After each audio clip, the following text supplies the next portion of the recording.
obviously you are a Black man, Yeah, and true. there's not a lot of you in the wine world in general. And do you think that factored in to you coming up because you were different? Did it make it easier? Did it make it harder? And how does that translate to who you are now? I mean, translate to who I am now. I'm still me, right? So it's not a hard question. It's actually an easy question. This is me being Black and being in the wine business is no different than me being Black and living in this country, right? So there's different ways that Black people are already a minority in this country, and you have all sorts of preconceived notions of who you are, how you relate to society. Correct.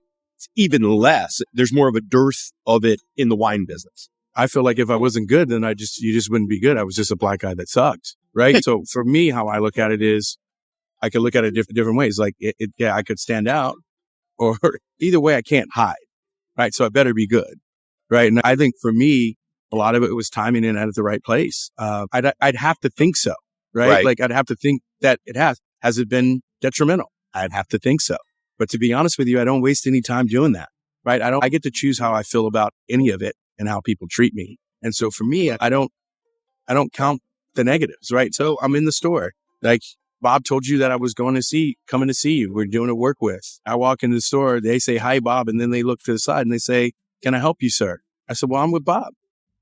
Right? They follow me around the store. You know, sometimes I was like, I could buy this store if I wanted to. Yeah. But I choose not to think that the reason why I didn't get something was because of the color of my skin. I don't want to play that game. I don't want to play. You could probably give 100 examples of in any stage of your career of you walking up to a table and you be like, was there anything wine you were interested in tonight? And they're probably, and yeah, who knows we're what waiting the for reaction. The sommelier.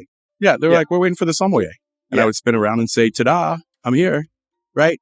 But for me, it's just like, okay, you just weren't used to seeing somebody like me in this role. Okay, great. Right. And for me, I think that's how I lead, right? It's like just showing up, doing a great job, right? Being there, being present and being in the moment.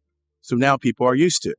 I mean, to me, when I walked up to the table and you didn't think I was a sommelier, I got you, right? Like I got you already. And, you know, and it is so funny because it used to be that way where I was the last person anybody thought knew anything about wine when I walked into a room. It's a little different now where I could hide in plain sight. You could have chosen to be like, oh, these people are racist, screw them. But how you lead, you led with curiosity. It's on the tip of everybody's tongue right now, but you led with curiosity. And instead of changing that into a negative moment, you took it into a positive moment. Be like, yeah, I understand. They just got used to seeing it. And so now it's different.